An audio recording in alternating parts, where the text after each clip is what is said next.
My boyfriend is a secret billionaire. He hid his identity to find true love. I thought I knew my boyfriend. A quiet, simple guy. The kind who waited for me in the rain and held my hand like I was his whole world. Asterisk. But the night 3 black luxury cars stopped outside my cafe.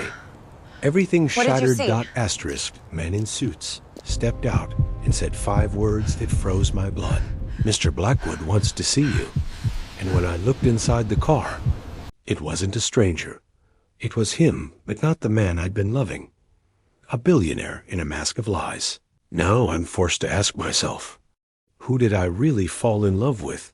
The boy in the hoodie? Or the heir to an empire? Asterisk. Before starting the story, comment please from where you are watching. If you like the story, subscribe the channel for more such motivational stories. Asterisk. The first time I saw Adrian, he was sitting alone on a stone bench that overlooked the old city fountain, a quiet, almost forgotten corner of our bustling town. He wore a plain gray hoodie, slightly worn at the edges, and old canvas shoes that had definitely seen better years. His hair was messy, like he had danced with the wind before arriving. There was nothing strikingly extraordinary about him. In fact, he looked exactly like the kind of person nobody would look twice at. Asterisk. Yet when he raised his head and our eyes met those quiet, storm-gray eyes, I felt something shift inside me, as if destiny had paused everything around us, waiting for something to begin. Asterisk. I didn't know then that this quiet, gentle, slightly awkward man would pull me into a love I didn't know my heart was waiting for. Asterisk. And I definitely didn't know that hidden behind that simple hoodie was an identity big enough to shatter my world. Asterisk. But life has its own way of unfolding secrets, slowly, beautifully, and painfully. Asterisk. I was rushing to my part-time job at the little cafe near the university, with 2 younger brothers, an ill mother, and bills multiplying faster than rabbits. I had no luxury of being late. That morning, my shoelace betrayed me, and I tripped right in front of the fountain, landing on my knees with enough force to bruise. Asterisk. And then I heard a soft voice. Asterisk. Are you okay? Asterisk. I looked up. It was him, the guy on the bench. Hoodie, messy hair, gray eyes full of concern. Asterisk. I'm fine, I muttered, embarrassed. Just life tripping me again. Asterisk. He actually smiled. Life trips me too. All the time. Asterisk. Something in his tone felt sincere, relatable, warm. Asterisk. He helped me stand. His hand was steady, strong, but gentle, like someone who knew how to handle fragile things. When I thanked him, he simply nodded, slipped his hands into his hoodie pockets, and said, maybe life is trying to slow you down so something good can catch up. Asterisk. I laughed. Well, if something good wants to catch me, it better run fast. I'm late. Asterisk. Before leaving, he said, I come here every morning, in case you fall again. His awkward humor made me smile the entire way to work. Over the next few weeks, the fountain became our place. Asterisk. He introduced himself as Adrian. No last name, no details, nothing overly personal. Asterisk. At first, I thought he was simply shy. But later, I realized it was something more. Asterisk. He told me he worked here and there, doing temporary jobs, helping load crates at the docks, assisting elderly people with their groceries, walking dogs for the neighbors. He always seemed to have a little cash, but never enough to look comfortable. Asterisk. He lived in a small, rented room above a bookstore. Asterisk. He didn't own a car. Asterisk. He didn't carry fancy gadgets, just an old flip phone that barely worked. Asterisk. But despite all of that, he was happy, happier than most wealthy people I knew. His simplicity wasn't a burden. He wore it like freedom. Asterisk. He would sit and listen when I talked about my mother's illness, my job struggles, my dreams of becoming a graphic designer someday. He never judged, never pitied, never pretended to know better. He simply listened, as if my words were the most precious thing he had ever received. One day he said, "You deserve a world that doesn't make you work so hard for every breath." Something in my chest tightened. Men had complimented me before, but not like this, not with sincerity dripping from every word. I found myself falling for him deeply. We didn't go on expensive dates. He didn't take me to fancy restaurants or buy me gifts. Instead, we shared cheap ice cream cones while watching pigeons chase crumbs. We walked for hours, talking about stars, pain, and hope. He bought me a red rose, one single rose, from a street vendor and said, "This is all I can give, but I want you to know you deserve gardens." The rose dried and withered, but I kept it. I think I started loving him the day he waited too. Hours outside my cafe in the rain, just to walk me home, because I'd mentioned I hated the sound of thunder. He didn't even have an umbrella himself. He was drenched, shivering, but smiling when he saw me. Who does that? Who waits for someone like I mattered? No one ever had, except Adrian. But behind his smile, I sensed something hidden, something heavy, like he was carrying a secret larger than his small life. I tried asking once, "Adrian, why do you never talk about your past?" He froze. His eyes dimmed. Then, after a long pause, he said, "Because my past has nothing to do with the man I want to become." I didn't push, but curiosity lingered like a stubborn shadow. One evening, he didn't show up at the fountain, or the next. I worried endlessly. Then, on the fourth night, he appeared exhausted, pale, breathless. Before I could scold him, he pulled me into a hug. "I'm sorry. I had to take care of something." What something? He hesitated, then said the strangest thing.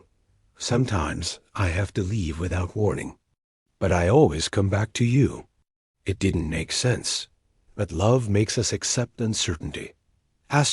Still, the red flags were beginning to show. He once paid for dinner with crisp money, too crisp for a man who lived simply. He once disappeared mid-date to take an urgent call. He once slipped and said, "I've had 3 cars," before correcting himself. I've ridden in 3 cars. He wasn't lying about who he was. He was lying about who he wasn't. A month later, everything shattered. I was at work when 3 black luxury cars pulled up outside the cafe. Men in suits came out, tall, intimidating, clearly powerful. My manager panicked, thinking the cafe was in trouble, but they weren't there for business. They were there for me. One man approached and said, "Miss Liana, Mr. Blackwood requests your presence." Who is that? I asked, confused. He didn't answer. "Just open the car door. Inside sat Adrian. But not my Adrian, not the hoodie-wearing, gentle, simple boy. This Adrian wore a tailored black suit, a diamond watch, cufflinks worth more than my entire life savings. His posture was straight, confident, royal even. And his eyes, those storm gray eyes, held the same softness, but now guarded by walls. I stopped breathing. "Adrian?" My voice broke. He looked pained. "Liana, I didn't want you to find out like this." Find out what? The man beside the car spoke instead. "This is Adrian Blackwood, sole heir to the Blackwood Fortune Group. Estimated net worth, stop." Adrian snapped. I felt the world spin. Blackwood Group, the billionaire empire. The family that owned half the country's luxury hotels, tech companies, and real estate. Asterisk, my Adrian. Asterisk, was that Adrian? My knees almost collapsed. He stepped out of the car and approached slowly. Please let me explain. I stepped back. You lied to me. He flinched like I had struck him. I didn't lie, he whispered. I just didn't tell you everything? Asterisk, that's the same thing. He ran a hand through his perfectly styled hair, so different from the messy curls I loved. I wanted someone to love me. Not my money. Not the empire. Not the status. Asterisk, so you tricked me? Pretended to be poor? Asterisk, I didn't pretend. Asterisk, his voice cracked. I lived simply because that's who I am. The money, it's never been mine. It owns me. I didn't know what to believe. My chest felt tight. My world, our world, was breaking. I need time, I whispered, tears burning my eyes. Asterisk, he nodded, pain swallowing his expression. Asterisk, I'll give you forever if that's what you need. The media exploded with our story. The secret heir spotted with a mystery girl. Asterisk. Who is she? The billionaire's hidden romance. I deleted every social app. Asterisk. I couldn't step outside without people staring. Asterisk. Meanwhile, Adrian tried contacting me, calls, messages, letters. But I didn't answer. Asterisk. How could I? Every moment with him suddenly felt scripted, fake, manipulated. But the truth was, I missed him, painfully, every second. One night, after weeks of silence, I heard a soft knock on my door. Asterisk. I opened it to find no one, just a box on the floor. Inside was an old hoodie, a dried red rose, a letter. Asterisk. My heart shattered. Asterisk. Liana. These are the only things that remind me of who I am when I'm with you. Before you, I didn't know what real felt like. Asterisk. I wasn't hiding to deceive you. I was hiding to protect myself. Asterisk. But I realize now that by protecting myself, I hurt you. Asterisk. If you never come back, I'll still be grateful for every moment we shared. Adrian, I cried until the sun rose. Asterisk. A week later, I found him back at the fountain, the hoodie replaced with another simple one. Like he was trying to return to the version of himself I met. He was feeding pigeons. When he saw me, he froze. Asterisk. Liana. I sat beside him. For a moment, we said nothing, just breathed the same air. You should have trusted me, I whispered. Asterisk. I was scared. Asterisk. His voice broke. Everyone I ever loved wanted something from me. I wanted the chance to be loved as a man, not a bank account. Asterisk. And you think I would love you for money? Asterisk. He shook his head fiercely. No, that's why I chose you. Because you looked at me like I mattered, even when I had nothing to offer. Asterisk. My eyes softened. You had everything to offer, just not the truth. He looked down, ashamed. I took his hand. Adrian. I fell in love with the man sitting on this bench. The one who waited in the rain. The one who listened to every word I said. I don't care about the billionaire. I care about you. Asterisk. His breath hitched. Does that mean you forgive me? I didn't answer with words. I leaned forward and kissed him softly. His hand trembled as it cupped my cheek. Asterisk. When we pulled apart, he whispered, I'll tell you everything. No secrets. No masks. Asterisk. I smiled. Good, because I love the real Adrian. All versions of him. Asterisk. He laughed shakily. Even the billionaire one? Asterisk. Only if he promises to never buy me 12 cars. Asterisk. He grinned. Noted. Asterisk. Dating a billionaire wasn't easy. Asterisk. But loving one loving Adrian was the easiest thing in the world. Asterisk. He introduced me to his world gradually, carefully never, pushing me into the chaos of luxury.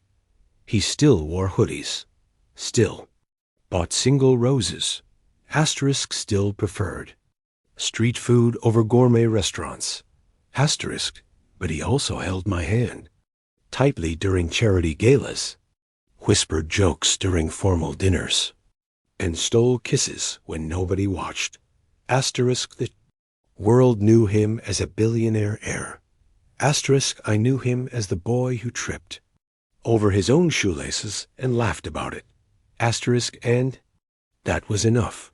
We built something honest, something strong, something real, because the truth remained. He didn't hide his identity to deceive me.